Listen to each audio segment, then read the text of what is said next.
Hello and welcome to AEC Unplugged. I am your host, Danielle Gray, and I'm so happy to have you here.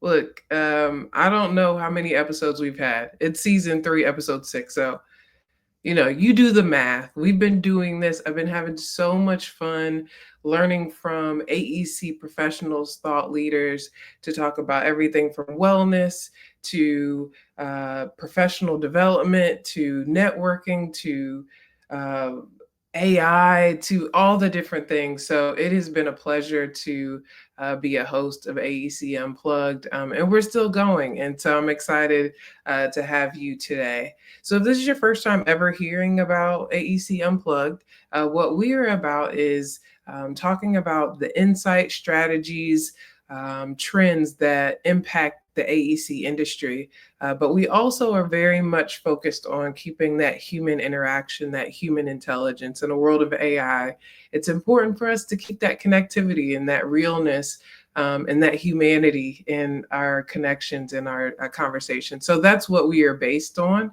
and based in is to have that real connection and authentic connection, along with great insights and learning. So let's get into it. So again, if you haven't seen it, that's okay. We have all of our episodes are on YouTube.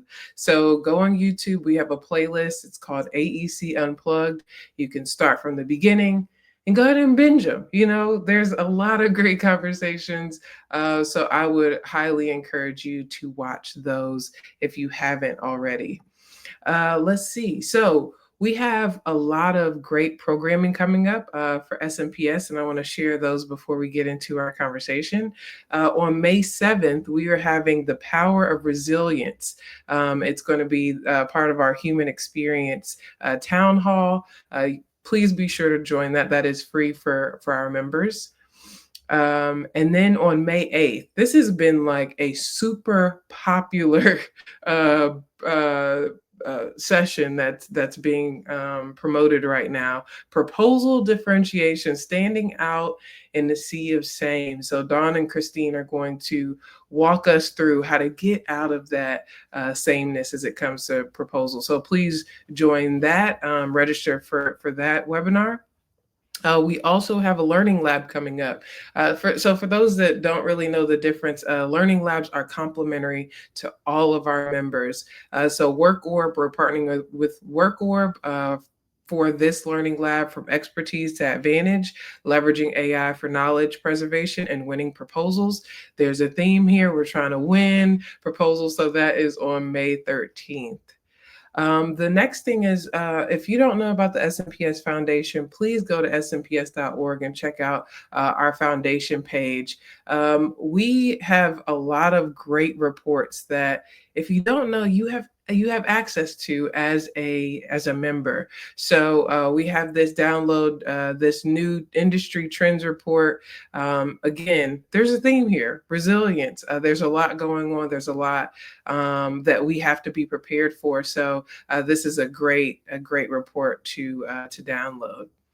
Also provided by the SMPS Foundation, we have the AI Quarterly Insight Report, and this is for Q2. So this is fresh, new content, 76 pages. And I know that's a lot. If that is a lot, we have an audio report overview available in podcast form. So why not use AI to help tell the story of what's in this report? So we have that available. Also highlights and FAQs. So feel free to download. This is available to all members as well. So download this, send it to your team, send it throughout. We have a lot of great things there for you to learn more about AI and what's coming specifically impacting the AEC industry. And then on top of that, we have this AI governance policy template. Okay, so this template is if you have your firm and you're like, we don't know where to go, how to govern and have a policy for AI. This is what you need. We have all these templates available in PDF, fillable PDF, and also in Word for HR, for IT, for marketing. You name it, we have a whole list there. So I highly encourage you to check that out. It's downloadable and ready to go, and has um, already been vetted. So check that out. I don't want to keep on going on that, but it's a great resource. And also, for some of you that may not know, I serve as the producer, on-site producer for the Amplify, which is our national conference. And this is one of my favorite pieces and parts of our programming, which is our awards programming. So we have some different awards coming up that they're the submittal process ends May 1st, right? So make sure if you know emerging leaders, business developers, marketing innovations, specifically for our new of the year awards. These are very prestigious, very big deal. So please make sure if you know someone or you yourself want to nominate yourself, do that before May 1st. All right. And then we have Amplify AEC, which is literally our biggest conference of the year. It is our national conference where we invite every person, not just members. We are talking about AEC growth professionals. We're talking about principals. We're talking about those that want to learn and understand how to move your firm forward in this new space that we're all navigating. So Amplify AEC, August 6th through the 8th, that's going to be in Columbus, Ohio. And yeah, it's going to be a great time. So please be sure to register for that. Do we have, okay, we're still going. Yes, AEC.ai. That's literally this week. So look, if you're thinking about it, do it. I'll see you there. AEC.ai is our artificial intelligence conference, specifically again for the AEC industry. This is a in-person, pull out your laptop, real life hands-on moment. So be sure to check that out as well. If you are going to be in the area, it's going to be in basically DC, but Crystal? I know Devin's going to tell me. Crystal City. Great. I have the best producer ever. Crystal City, Arlington. So, yes, that's going to be great. Also, before I bring on my guests, I do want, since we're talking about human intelligence, please share where you are joining from today. I think it's important for us to connect, not just in person, but here, so we can do that as well. So, shout yourself out, and I will try to look at and make sure that I shout you out as well. So, with that being said, let's begin our episode. So, this is going to be when technical and marketing professionals unite. So, today we have two guests, not one, but two. And so I'm going to bring them on now. Andrew Dugan of Water Rights, engineer turned creative writer in the utility space, and Archana Sharma, a water market leader and senior project manager at Mead and Hunt. Welcome. Thank you for being here. Thanks for having us. Thank you. Absolutely, absolutely. So this is I've talked a little bit to both of you. I feel like there's so much good conversation. So just for those that are watching, we're not going to talk to each other so we can have a very genuine conversation here. So thanks again for being here. So I always like to start these conversations with the same question because it's always very interesting to me, and I think it would be really interesting for coming from both of you. So I'll start with you, Andrew. Is how did you make your way into the AEC industry? Yeah, sure. So I studied biological engineering in college and with an intent of getting into water and wastewater. That's been my goal since I was a kid. And so after graduation, I actually got a job as a technical sales rep. And so I visited a bunch of different wastewater plants, worked with contractors, worked with engineers and manufacturers. And for 3 years, kind of got in the middle of a lot of different construction projects, specifically for water and wastewater utilities. After that, I worked at engineering firms, actually designing those projects, continuing my dedication to water before going rogue and becoming a creative writer in, you guessed it, the water world. And that's what's led me to where I am now. Awesome, awesome. There's so many questions I had, and I'll get to those in there because I'm like, the move from engineer to creative writer had to be interesting one. So we'll get into that. We'll get into that. Sure. Archana, how did you make your way in the AEC industry? Yeah. Unlike Andrew, I did not know what I wanted to be when I was a kid, which I hope I'm not the minority. I think You most were are. not. But I actually went to school for a chemical engineering degree. I grew up in India, so that's where I did my undergrad, and came to the US for graduate school. And it's only when I took my first water class as part of my graduate school, it was a wastewater treatment class, is when I got really introduced to that aspect of engineering. I did grow up in water scarcity, so I was always interested in knowing kind of, I remember landing here and just the fact that there was unlimited supply of water in my tap was like wow, like a little bit of mind blown because that's still not true for many countries in the world. So taking the class is what really took me into that industry. And then when I graduated, I had the option of going into an oil and gas industry versus an engineering water industry. And I'm glad I made the move towards water because it's been an amazing journey. And this is a great time to be in this industry. There's just so much amazing infrastructure work. And I also appreciate the public service aspect of our business. So that's why I'm here. No, I love that. I love that. And I'm going to take 1 second to say hi to our conference committee chair tuning in from Ohio. So, hi, Courtney. Thanks for joining in. So, I think we have an interesting starting point how we even, I met you via email, Andrew, and that was by, hey, I'd love to write a blog. I heard about what you have Yeah. going on as far as the SMPS Insights blog. Check that out if you haven't. But so both of you co-authored a blog recently called "Building Proposal Success into Kickoff Meeting." So what inspired this? How did this even come to be? And what do you hope this audience and everyone who reads the blog gets out of it? Sure. Yeah, it's sort of a funny story. So Archana and I were at a water industry conference specifically for communications in the industry. And so we're both kind of technical folks who very much value communications and the aspect of communications and our work. And so we actually didn't talk the whole conference. And then funny enough, we were both on the same flight going to Dallas, and we're both exhausted, that post Yes. conference, like, yeah. But somehow we ended up having an hour-long conversation. And I had just been curious about, what are some of the problems that come up with proposal writing? And Archana had, tons of things to say in terms of how do we make the process better.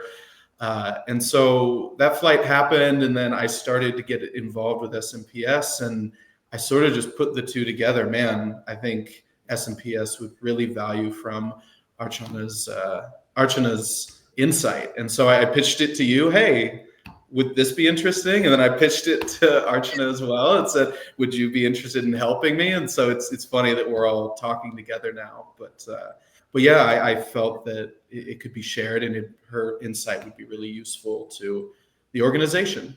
Nice, nice. So, Archana, what was your experience of that? Like writing the piece, and what are you hoping people get from it? If you can kind of share more about the piece itself.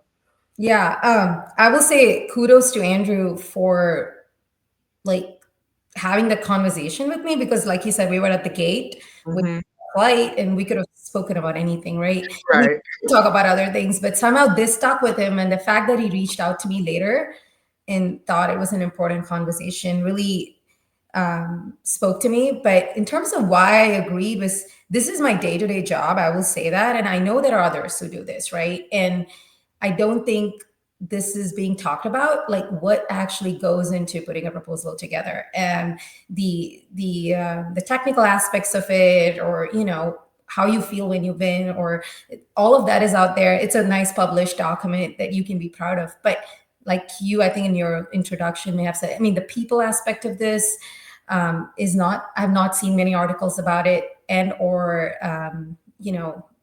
people talking about it openly. And I work with my team here day to day on this, and we're all people, and we have our pluses and minuses and quirks. And so I was hoping like we can bring some of that in the blog, and Yes. try to do really simple human skills and how that impact writing a proposal. So that was my hope, and I'm glad we're able to talk about it more today. No, me too. Me too. Because I think, just to give you a little bit of background, I worked at a firm, worked in marketing. Uh, I worked there for 6 years, and the consensus was, technical is over here, marketing is over here. Just email you what you need to put in the document.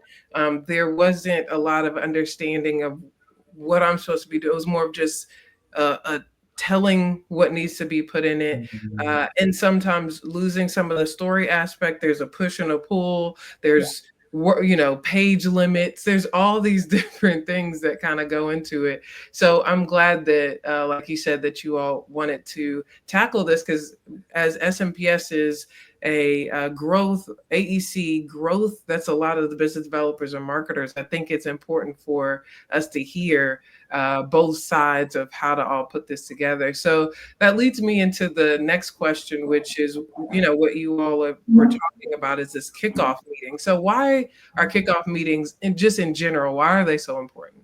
Andrew, I'll start with you. Sure. And I'll let Archana handle most of this, but I can say from like the creative writing aspects, the more aligned you are from the very, very beginning, just the more efficient the process. As long as I know what your goal is, the more I know about the client we're trying to write to, the better, the fewer revisions we're going to have, just the better research I can do on my own to bring you that better product. And just kickoffs are where it all begins, and setting the pace is always important for whatever writing project you're working on. Absolutely. Now, Archana, you have a completely different side of what kickoff meetings mean to you. So why are they so important in your work? Yeah, Andrew touched on at least one thing I was going to say, but I mean, it's really like an official start for the whole thing, right? Until then, it's all fuzzy and it's in emails and like nothing. So it definitely establishes a start point. One thing I wrote down was, in my time doing this for many years now, it's always a tight deadline. Like proposals it seems like there's never enough time to finish a proposal. I don't know why that is the case, but it seems like there's always there's a hard deadline, because they're usually due a certain date and it has to be a certain format. There's so many pieces to it. So having a well-planned kickoff meeting and having those certain things really clear among team members is so important. And from a technical team perspective, since in my role, I'm a bridge between really, really like very technical people and marketing, and I'm like the bridge. So I'm very mindful of how less time these people have on the technical side, because they're usually busy doing projects and don't have time for proposals. So the more clear we are on expectations and deadlines, I think helps them to make sure they are able to meet those. So yeah, and I think I spoke with Andrew a lot about it. It's also a time to really get the buy-in and the commitment of everybody. Sometimes just checking off that commitment box on paper or in a call, like in a meeting notes, just helps you to like look back and say, hey, I committed to this, right? So it is important to have it, but it needs to be well planned though. So it's not just one more meeting. Right.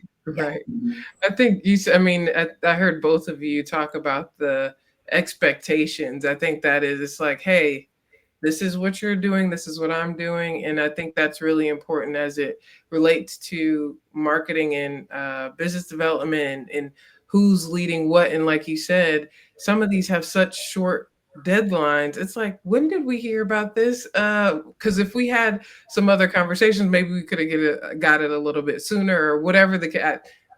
I'm speaking from my own, but these things happen, right? Like they were just kind of caught on a desk, and then all of a sudden we look up and that this needs to start happening. So kind of going back into the kickoff meetings, because I think, you all talking about that in the blog has just been so interesting. So I'd love to share like the bad, the things that we don't want to see in kickoff meetings, and maybe like, some really good traits of a good meeting. So Archana, can you share like what those, and I hate to use bad and good. I try to say unaligned and aligned, just kind of, Yeah, look. But what are we not looking for in a kickoff meeting, and yeah. what really moves the needle forward in a I mean, good I think there is something called a bad meeting. I meeting? mean, Okay. I thought I saw Jeff Bezos apparently does not do meetings. Like you have to come in and sit there and read a memo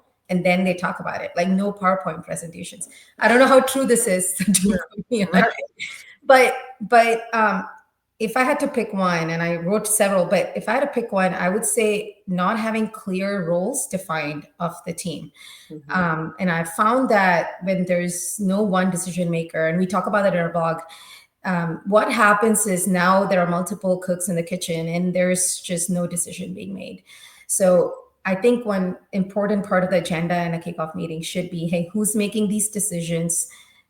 Because there is going to be multiple opinions, and when it comes to a proposal, there is, usually not one right answer. There's multiple answers. You're trying to sell what you think is the right answer or the solution. So it's rare that everyone agrees and comes to one solution, but there has to be one decision maker. So I would say clear roles should be defined. If not, that would be a disadvantage, like having a meeting and not having that. Right, right, right. I'm curious that you said you have a couple other. I Yeah. would love to get like at least two or three more. Like, what else do you have on there? I mean, I wrote down like coming unprepared. I think it's Okay, yeah, important to come in actually having read about the proposal and in yeah. thinking through what our strengths are, and having done some homework. And then the last one I wrote was no follow-ups. So I've seen so many, a plan is only as good as its execution. So you can plan and plan and plan, but if we don't check in and touch base and have those routine check-ins, um, it may not really well. So yeah, those are the three I wrote down. Oh, those are so good. Those are so good. Yeah. Do you have any to add to that, Andrew? I don't have a lot to add. I would just say that, yeah, the decision makers, I think, just keep the process moving. There's so many opinions on what Yes. graph looks best. And again, some of those kind of semantics really aren't going to affect the proposal one way or another. And so, no, I'll just say ditto to what Archana said. It was a good ditto, because I mean that was really great answers for sure. I would be the same way. So I also want to welcome, for those that are watching, to, if you have any questions, that are right here. I have these awesome people right here that I can ask questions to. So if you have a question, please put it in the comments and we will try to get to that. So let's go to the next thing. We talked about the bad traits. What are some really good traits that you may have highlighted, or something that we want to kind of share here? Archana, what are your good traits of a good kickoff meeting? Yeah, again, I want to shout out our blog because we had some real like five Yeah, things. you do. You do. So, So it's but like, read the blog, read the blog. yes, no, but if I had to, I mean, in some way, I said a bad trait is one of those is a good trait, like having real good, being prepared, having a clear agenda, and having, defined roles. But the other thing I would say is so important is being flexible. Mm, Um, this is not, I think putting a proposal together is not one of those plans that you write and it's inked and you just can't, like, nothing can shift. That, in my experience, has never been the case. So both the technical team and the marketing team should be open to being flexible in terms of moving some deadlines, and or even sometimes redoing an approach section because you might have new intel. I know that in my experience, it takes a lot of effort to do that when you're like halfway through the process, but uh, I feel like, especially from engineers, I feel engineers find it very hard to be flexible. They're like, we have a schedule, like that's it. Um, but I think flexibility is key to a successful proposal effort. So this is a bit of this is not, we did not talk about these questions. I have a question for you. How do you, or what would you suggest in the communication? Because you're the middle person between marketing and these deeply, technical folks as well. Do you have suggestions for the technical people, for the marketing people for the tech? You're like in this middle ground. Do you have anything that just kind of comes to mind that you're like, I always have to use this skill between this group or I'm that? sure I'm Yeah. sure my colleagues are watching and they're going to be like, "Oh my gosh, I'm not an expert in this. I'm not. Right. I haven't figured it out." Because I also have technical background. Sometimes I have to stop myself from solving it because I want to give the technical team because I still do technical work. But I guess my advice to the marketing side is, again, just embrace the fact that the technical team has too much on their plate.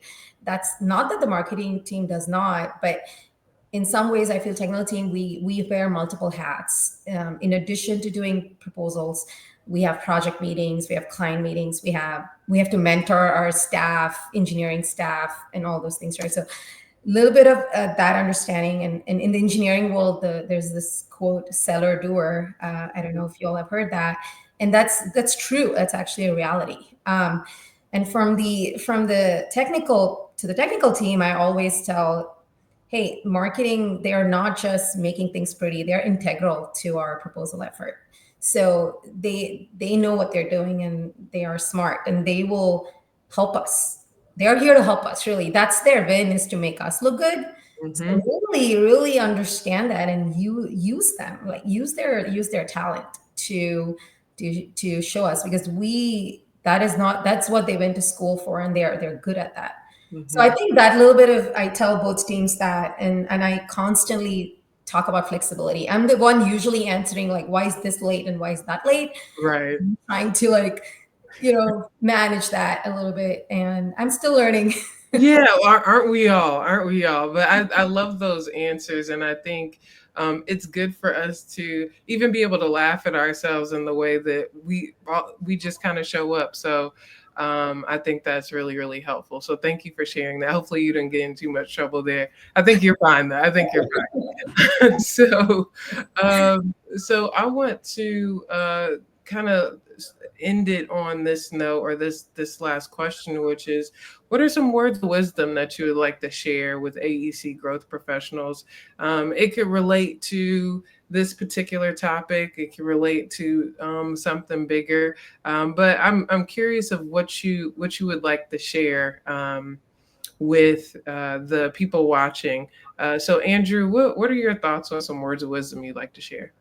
Yeah, sure. So another shameless plug, I'm speaking at SMPS Southeast Regional Nice. Conference next month Nice. about engineering concepts for marketers to understand, primarily aimed at accelerating understanding of what your employer does, or, these services. And again, it kind of plays in what we've talked about here of dig in deep so that you can ask those deeper questions at kickoff, and be more autonomous and not need as much of the technical team's time, and still, create that proposal that you're proud of. And so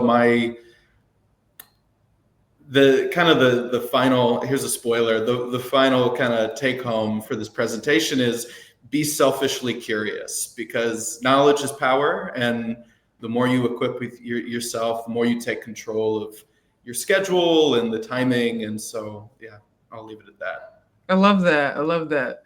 So, Archana, what do you have that you would like to share with our audience today? Some words of wisdom. Yeah, I guess my 2 cents is more thinking it from a proposal marketing perspective for engineers who want to do this or are doing this. So I wrote down, like, building strong relationships, so important. And I wanted to say, you don't have to be an extrovert to do this. If you think only an extrovert can be a good marketing professional, I'm here to say that's not true.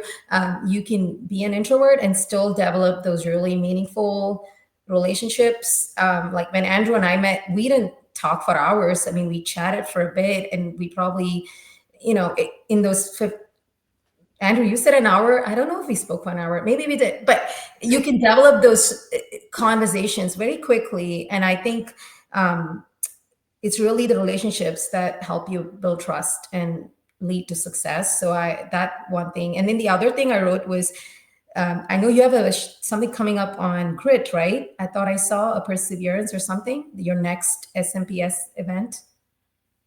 I think you all showed that. Did we lose Danielle? Hello, everyone. Special guest, producer Devin. Yes, so Archana, you are completely correct. We are next Human Experience in Business Town Hall with Amber is the power of resilience. Okay. So we'll be coming up. So yeah, it's a great topic. Our speaker is fantastic. And here's Danielle again. Nice to see everybody. I don't know what happened. Of course that would happen. Yeah, so I'm listening. I was just going to close by saying, I was going to say accepting failures as stepping stones to success, because I think in the proposal world, I've had to embrace that. Like, a loss really hurts, but it's one of those things where you're probably going to lose more and then you win one. And I think perseverance is a quality more needed for someone in the marketing proposal world compared to an engineering world where designs are done and you kind of see the end. Like, it always there's a positive end to it, not always on the proposal side. So right. No, that's so great. I thank you, Devin, for jumping in for a moment. But thank you all. Okay, we're still here. I'm like now having like freaking out. Okay, so like, thank you all so much. And I'm back. It seems like we're having a little bit of some connectivity issues, so I'll keep an eye out for Danielle if she hops back on. But Andrew, Archana, thank you so much for joining today. What a great conversation, and I'm going to populate Danielle back on. I don't know what's happening today, but thank you so much for being here today. Thank you for having us. Thank you. All right, so I'm hoping my last spiel doesn't get caught up in whatever is coming today, but I want to say that I really, what I just grabbed from Archana is perseverance, and recognizing that you don't have to be a certain way, a certain extrovert or whatever the case is to make sure that you have those relationships. This content, when technical and marketing professionals unite, is about that teamwork to be able to win projects, because that's ultimately what we all want to do. So before we go, I want to share about our upcoming programming. So we have the Power of Resilience on May 7th. On May 8th, we have proposal differentiation webinar, standing out in the sea of same. On May 13th, we have a work orb learning lab that's complimentary to all of our members, from expertise to advantage. And then we have some reports. There'll be more and more reports that will be to come, but this is Building Resilience, a trends report that you can download by the SMPS Foundation, which this is also the AI Quarterly Insight report is also provided by the SMPS Foundation. Get your insight for Q2, all the good things as it relates to AEC. And then also our AI governance policy, which is a template. If you're wondering how can we bring in AI, where do we start as far as policy within our firm, this is exactly where you want to start. We have a whole landing page for it, so please check that out. It'll have a lot more information than what I can give to you right now. And then if you know any emerging leaders, business developers, marketing innovation firms that you would like to nominate for the SMPS Awards program, do that by May 1st. And then we are going to have Amplify AEC. That's the 6th through the 8th. That is our national conference, so please be sure to join in for that. And then we have AEC.ai, which is happening this week, our artificial intelligence conference for AEC professionals. Everybody's going to have their laptop, and we are going to be AIing it up. All right. What a great conversation. Thank you so much, Archana, Andrew, for joining today. And if this does not inspire you to do something different, I hope it inspires you to be something different. Thank you for joining AEC Unplugged, and we'll see you next time. Thanks.